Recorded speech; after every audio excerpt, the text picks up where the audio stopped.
की शिक्षा हर किसी के जीवन को नई दिशा दे सकती है।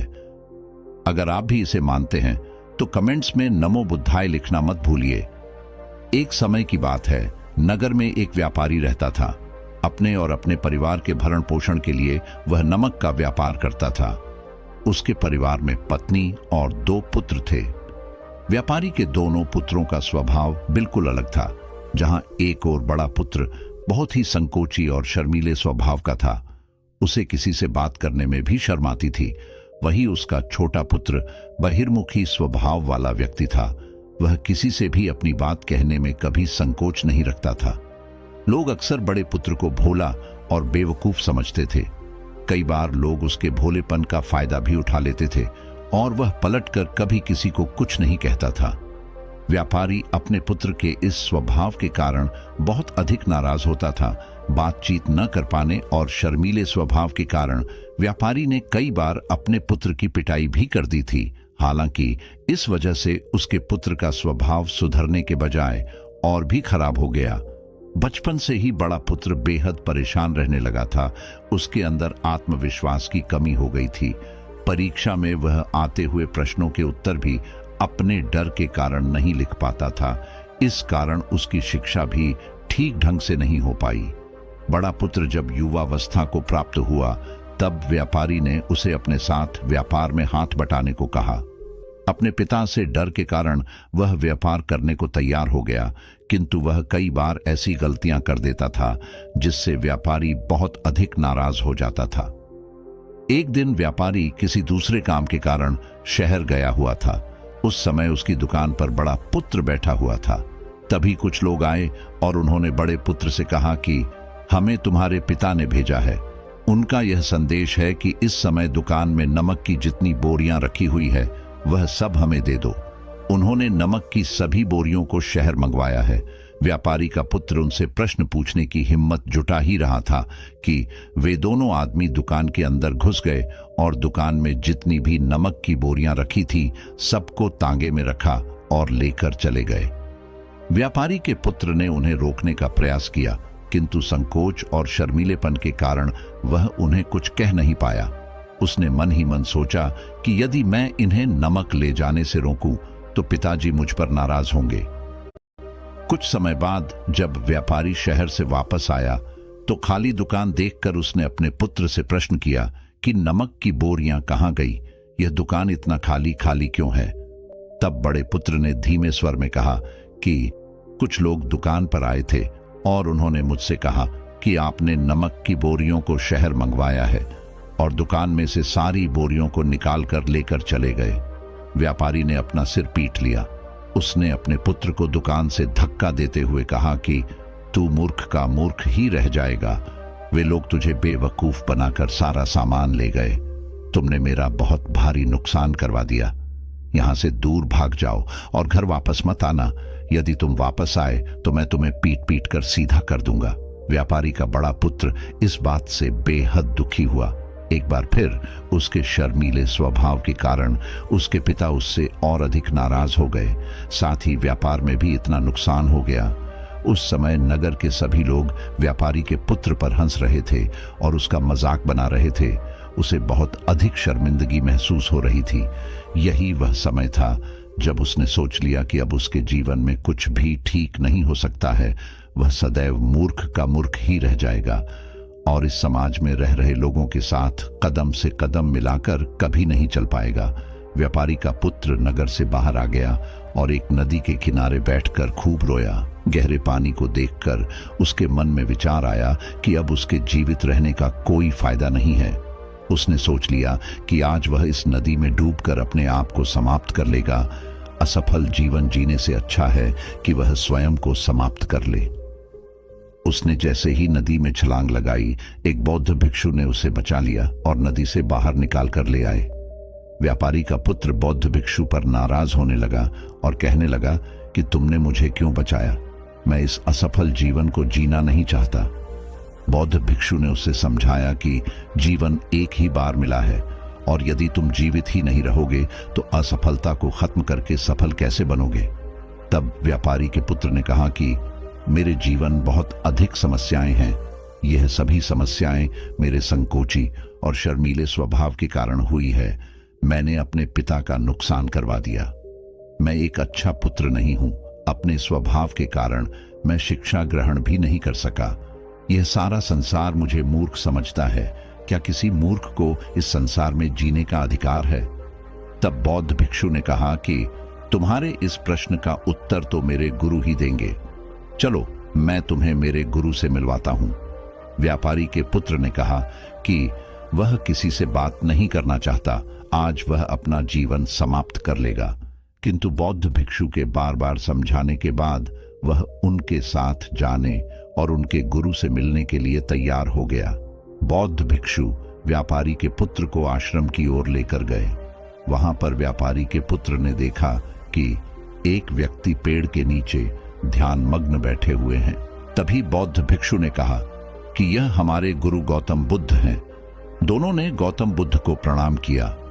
वह युवक वहीं पर बैठ गया और गौतम बुद्ध को देखकर रोने लगा। गौतम बुद्ध ने उससे उसके रोने का कारण पूछा। तब उसने कहा कि अब आप ही मेरी आखिरी उम्मीद है। यदि आप मेरी समस्या का समाधान नहीं करेंगे तो मेरा यह जीवन समाप्त हो जाएगा। गौतम बुद्ध ने व्यापारी के पुत्र से उसकी समस्या के बारे में पूछा।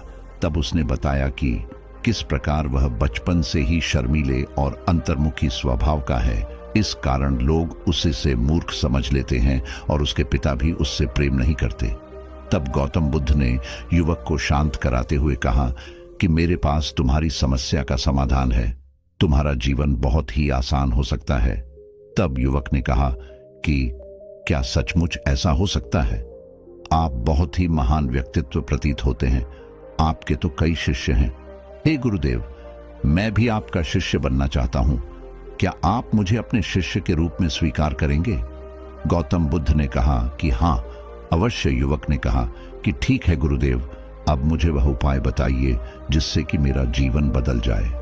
गौतम बुद्ध बोले, किंतु उससे पहले तुम्हें मेरे कुछ महत्वपूर्ण कार्य करने होंगे।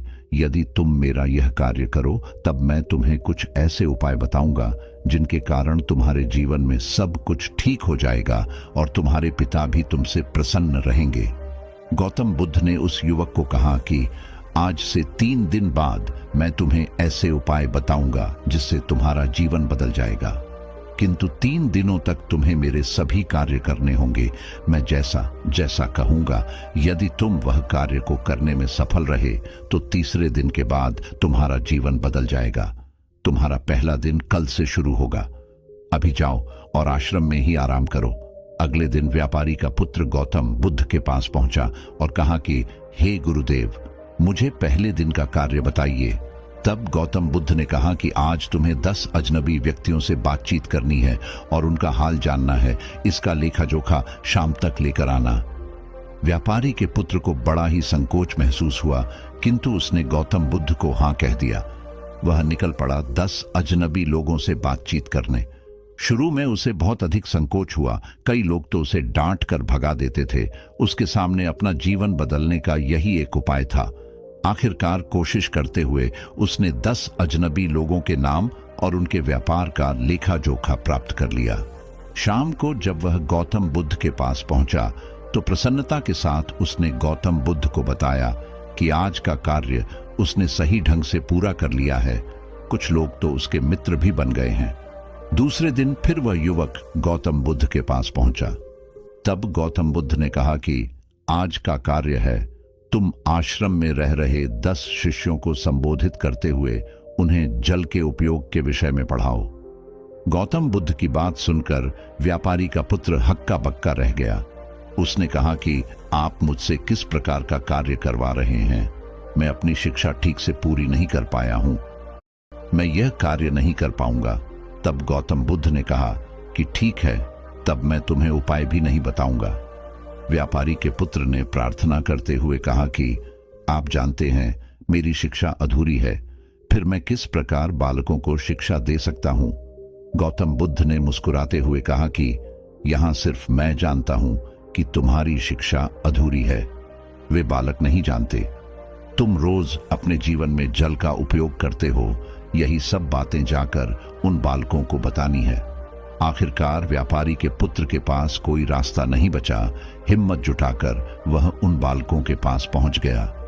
शुरू में तो उसके हाथ पैर कांप पर रहे थे, किंतु आखिरकार उसने जल की विशेषताओं के बारे में बताना प्रारंभ कर दिया।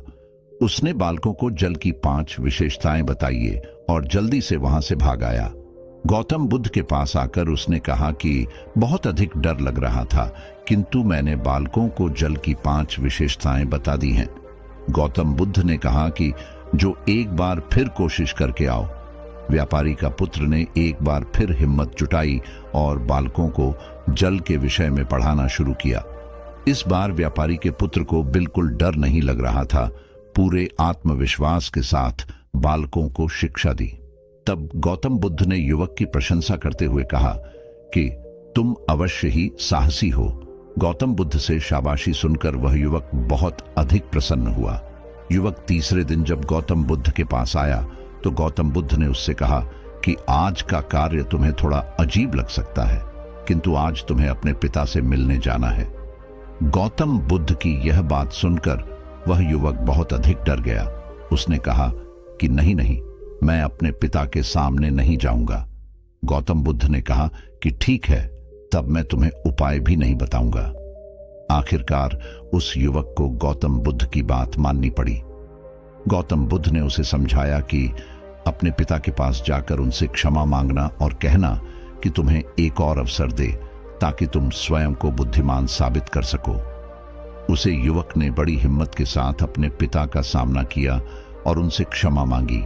आखिरकार व्यापारी ने अपने पुत्र को क्षमा कर दिया और उसे दूसरा अवसर देने के लिए तैयार हो गए। व्यापारी का पुत्र गौतम बुद्ध के पास आया और उसने जब उपाय के बारे में जानना चाहा, तब गौतम बुद्ध ने कहा कि तुमने स्वयं ही अपना उपाय खोज लिया है। तुम किसी से बात नहीं कर पाते थे, शर्मीले थे। सब कुछ तुम्हारे मन में बैठा हुआ डर था। हम कितने आत्मविश्वासी हैं, कितने शर्मीले हैं और हमारे अंदर कितना डर है, यह सिर्फ हमें पता होता है। बाहरी दुनिया में किसी को नहीं पता होता है। बाहरी दुनिया में हम स्वयं को जिस प्रकार का दिखाते हैं, लोग हमें इस प्रकार का समझते हैं। अगर तुम आत्मविश्वासी नहीं हो तो भी अनजान व्यक्तियों के सामने यदि आत्मविश्वासी होने का अभिनय करो तो किसी को पता ही नहीं चलेगा कि तुम कौन हो। वह युवक समझ चुका था कि गौतम बुद्ध उसे क्या बताना चाह रहे हैं। गौतम बुद्ध को धन्यवाद किया और उनसे वादा किया कि वह जीवन में सफल होकर दिखाएगा। दोस्तों, यह वीडियो पसंद आई हो तो इसे लाइक जरूर करें और चैनल को सब्सक्राइब करना न भूलें। आपके आसपास भी कोई ऐसा शर्मीला और संकोची स्वभाव का व्यक्ति है तो उसे यह वीडियो जरूर शेयर करें ताकि उसकी सहायता हो सके।